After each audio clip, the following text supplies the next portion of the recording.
Heute nähen wir gemeinsam ein einfaches Jersey-Top. Das Schnittmuster findet ihr unten in der Beschreibung. Hallöchen ihr Lieben, ich bin Juliana und ich zeige euch heute, wie ihr dieses einfache, aber super coole Sommertop nähen könnt. Keine Sorge, ihr braucht keine Overlock für dieses Projekt. Natürlich könnt ihr sie einsetzen, wenn ihr sie habt, aber ich zeige euch auch, wie es funktioniert an der ganz normalen Haushaltsnähmaschine. Für das The Xenia Top braucht ihr überhaupt keine Erfahrung im Nähen, denn ich zeige euch jeden Schritt ganz fein im Detail und ihr macht am besten direkt mit, pausiert da, wo ihr es braucht, wiederholt ihr so oft ihr möchtet und dann kann nichts schief gehen und ihr könnt auch nichts vergessen. Guckt euch super gerne vorher unser Grundlagen-Tutorial an, wenn ihr noch nicht an der Nähmaschine gesessen habt. Denn da erfahrt ihr alle Basics an der Nähmaschine und lernt auch eure erste Naht. Und anschließend könnt ihr direkt hier weitermachen. Das PDF-Schnittmuster könnt ihr euch ganz einfach runterladen über den Link in unserer Beschreibung und dann zu Hause ausdrucken und zusammenkleben. Oder ihr ordert es euch eben als Papierschnittmuster. Was es genau braucht für dieses Top, das zeige ich euch als nächstes. Aber bevor ich es nachher vergesse, liked und kommentiert doch super gerne unser Video, wenn es euch gefällt. Und abonniert auch unseren Kanal, denn dann könnt ihr keinen Teil unserer nächsten Kollektion mehr verpassen. Also ganz viel Spaß! Wir brauchen natürlich unser Schnittmuster, dann einen Jersey-Stoff, farblich passendes Nähgarn, eine Jersey-Nähmaschinennadel und wenn ihr möchtet auch das Stoffetikett. Legt dann bitte den Stoff, den ihr gewählt habt, genau so vor euch hin, wie es auf dem Schnittbild zu sehen ist. Eventuell liegt der im Bruch oder auch nicht. Und dann steckt ihr bitte eure ausgeschnittenen Papierschnittteile auf den Stoff, wie es auf dem Schnittbild zu sehen ist.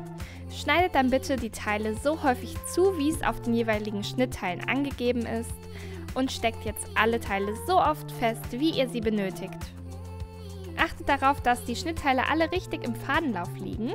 Das heißt, der Fadenlaufpfeil auf euren Schnittteilen, der liegt immer genau parallel zu eurer Webkante oder der umgefalteten Kante. Dann können wir alle Schnittteile zuschneiden, wenn sie festgesteckt sind. Die Nahtzugaben sind bereits im Schnitt enthalten, das heißt, ihr könnt euch einfach entlang der äußeren Kante des Papierschnittteils entlang hangeln und immer genau dort den Stoff zuschneiden. Wenn euer Stoff sehr dünn ist, dann als kleiner Tipp am Rande, ihr könnt euch gerne ein ganz großes Papier wie ein Schnittmusterpapier oder ein Packpapier unter euren Stoff legen und dann das Schnittmuster, die Stofflagen und das Papier darunter in einem zusammen feststecken und dann auch zusammen zuschneiden, denn das stabilisiert den Stoff und gibt ihm dann nochmal extra Halt und macht das Zuschneiden nochmal viel einfacher. Dann können wir unser Vorder- und Rückteil zusammenstecken. Die legen wir rechts aufeinander und stecken dann die rechte und linke Seite jeweils mit Stecknadeln zusammen.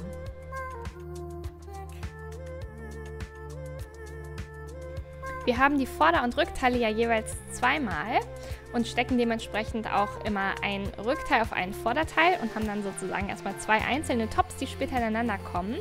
Aber bei einer Strecke von diesen 4 Strecken, die wir jetzt also stecken, lassen wir uns eine Öffnung und die markiere ich mir hier mit Quernadeln von ungefähr so 8 cm. Denn hier möchten wir das Top später wenden. Das ist ganz wichtig. Wir nähen also nur rechts und links einmal die Strecken, sonst immer die komplette Strecke.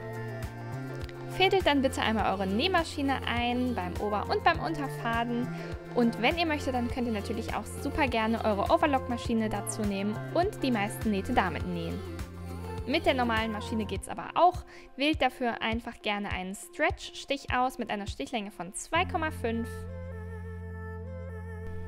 Und dann wird genäht. Wir nähen jetzt hier mit unserer normalen Nähmaschine mit einer Nahtzugabe von 1 cm. Wenn ihr die Nähte aber mit der Overlock näht, dann sind die ja meistens nur so 0,7 cm breit und ihr müsstet die Nahtzugabe dementsprechend an allen Schnittteilen einmal kürzen. Was ich euch jetzt hier zeige, ist die Seite mit der Öffnung. Ich habe hier jetzt einfach eine ganz kurze Naht genäht bis zu meiner Quernadel, lasse dann den weiteren Bereich offen und werde dann unten weiter nähen, wo die nächste Quernadel steckt. Da nähe ich dann auch bis zu meiner Kante von dem Stoff. Und dort verriegle ich.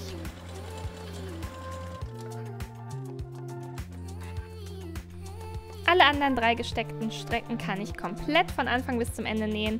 Setze also ganz oben an, wieder in einem Abstand von 1 cm, verriegle und nähe dann einmal gerade hinunter bis zu meiner nächsten Kante.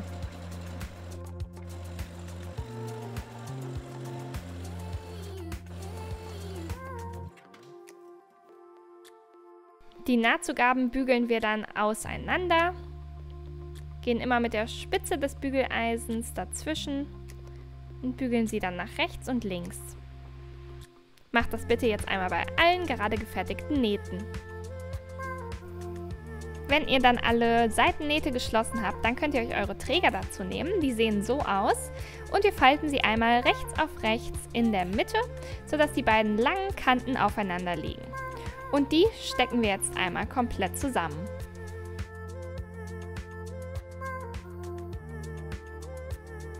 Bei beiden Trägern werden wir jetzt also diese lange Strecke schließen. Die Nahtzugabe beträgt auch hier wieder 1 cm. Wir verriegeln am Anfang und am Ende. Achtet beim Nähen darauf, dass die beiden offenen Stoffkanten hier rechts genau aufeinander liegen und miteinander abschließen.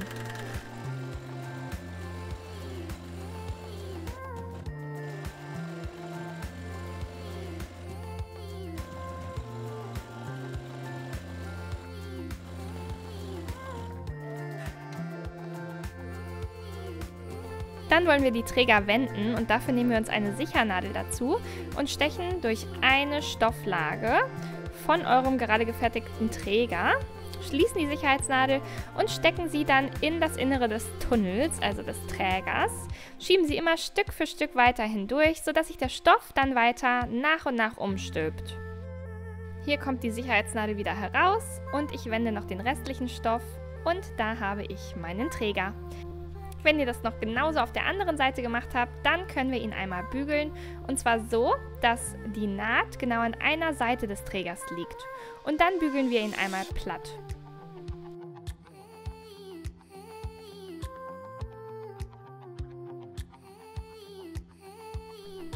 Als nächstes nehmen wir uns dann unsere Träger und stecken sie auf das Teil mit komplett geschlossenen Nähten. Da habt ihr auch Knipse, die die Trägerposition markieren. Und Achtung, die Knipse markieren die äußerste Position des Trägers. Genau dort legen wir jetzt den Träger rechts auf unser Oberteil und stecken ihn fest. Die Seite, wo der Träger die Naht hat, zeigt nach außen. Klappt euch den dann einmal nach oben und legt ihn so hin, wie er auch über eure Schulter fallen würde. Und dann auf der anderen Seite kommt er wieder rechts auf rechts gesteckt. Auch hier in dem Fall auf das Rückteil. Dort stecken wir wieder eine Stecknadel und kontrolliert dann bitte auch noch einmal, ob der Träger nicht verdreht ist. Er sollte also schön unverdreht über die Schulter laufen. Und genauso machen wir das bei der anderen Seite auch. Ihr habt dann also ein Oberteil mit Trägern und eins ohne. Das brauchen wir noch für die Innenverarbeitung. Und diese kurzen 4 Strecken schließen wir als nächstes.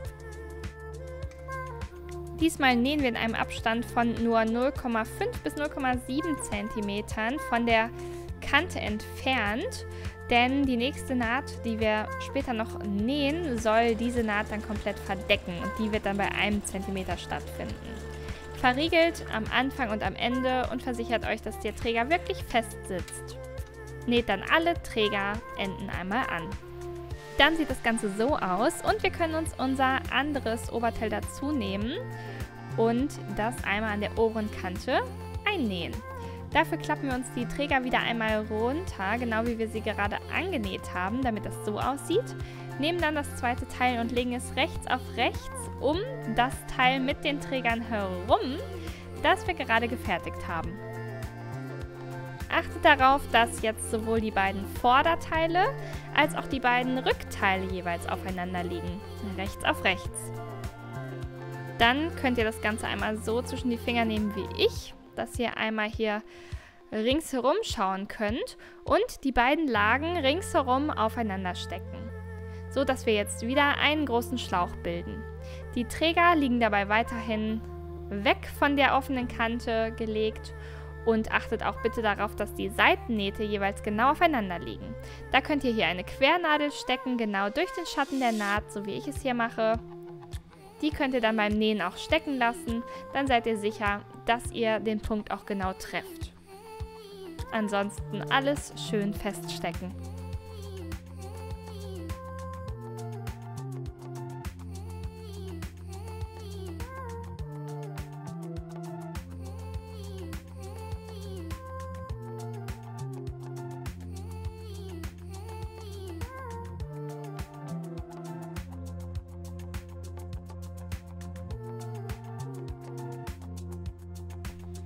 Wir können dann jetzt einmal hier komplett im Kreis herumnähen und machen das wieder mit einem Abstand von 1 cm zur Kante. Ich fange jetzt bei einer Seitennaht an zu nähen und das ist dann auch genau die Stelle, bei der ich wieder herauskomme, weil ich eben einmal komplett im Kreis nähe.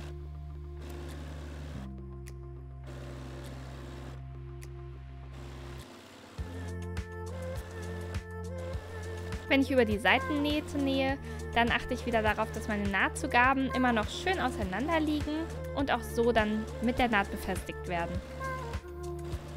Und da ist auch schon das Ende in Sicht, genau die Naht, wo ich angefangen habe. Dort verriegel ich nochmal, schneide dann meinen Faden ab. So sieht das Ganze dann jetzt aus, schon wie ein fast fertiges Top, aber eine offene Kante haben wir noch, und zwar ganz unten. Die Kante falten wir uns dann nach innen ein. Bei beiden Seiten, die aufeinander liegen sollen, 1 cm. Hier stoßen jetzt auch wieder die Seitennähte genau aufeinander. Und dann greife ich von innen genau diese beiden offenen Kanten und drehe mir das dann einmal um, sodass die jetzt oben liegen. Also hier nach oben zeigen. Und dann fange ich an, mir das Ganze festzustecken. Stecke ich mir hier jetzt erstmal wieder eine Quernadel, genau durch den Schatten der Naht jeweils. Und nehme mir dann immer ein Stückchen weiter von den beiden Lagen, die ich jetzt eben zusammengehalten hatte. Ich stecke mir dann immer also ein Stück, wandere dann ein Stück weiter, halte mir die beiden Lagen wieder zusammen und stecke die nächste Stecknadel. Und so gehe ich dann einmal herum, bis alle offenen Kanten versorgt sind. Und ihr seht, es entsteht jetzt so eine Art von kleinem Beutel. Die Lagen stecken komplett ineinander und ihr müsst immer ein bisschen mehr von dem Stoff hervorziehen, um dann wieder dran zu kommen. Und das ist ganz richtig so, denn am Ende wird das Teil dann gewendet durch die Öffnung, die wir gelassen haben, und dann liegt das alles richtig. Jetzt nähen wir also hier wieder einmal im Kreis. Wir fangen wieder bei der einen Seitennaht an, nähen in einem Abstand von 1 cm zur Kante, entfernen dann nach und nach die Stecknadeln und kommen dann irgendwann wieder dort an, wo wir angefangen haben. Wichtig ist auch wieder, dass die Nahtzugaben schön auseinander liegen. Folgt uns doch auch super gerne auf Instagram unter juliana-matthäus_official. Den Link findet ihr auch in unserer Beschreibung und unserem Kanal. Denn dann könnt ihr keinen Teil der nächsten Kollektion mehr verpassen. Wir versorgen euch täglich mit neuen, coolen Looks zum Selbermachen, witzigen Hacks und Gewinnspielen und viel mehr. Dann wird verriegelt und die Naht ist beendet. Dann können wir das Oberteil umdrehen. Sucht dafür einmal die offene Stelle in der einen Seitennaht und wendet euer Teil komplett, sodass das Top jetzt so aussieht. Alle Seiten sind geschlossen. Wir haben nur noch die kleine Öffnung über, die wir gerade zum Wenden gebraucht haben. Da falten wir uns einmal die Nahtzugaben nach innen, das legt sich oft auch schon fast von alleine. Legen hier also 1 cm jeweils nach links und stecken dann die beiden Stoffbrüche, die sich dann bilden, aufeinander. So wie ich es hier vormache.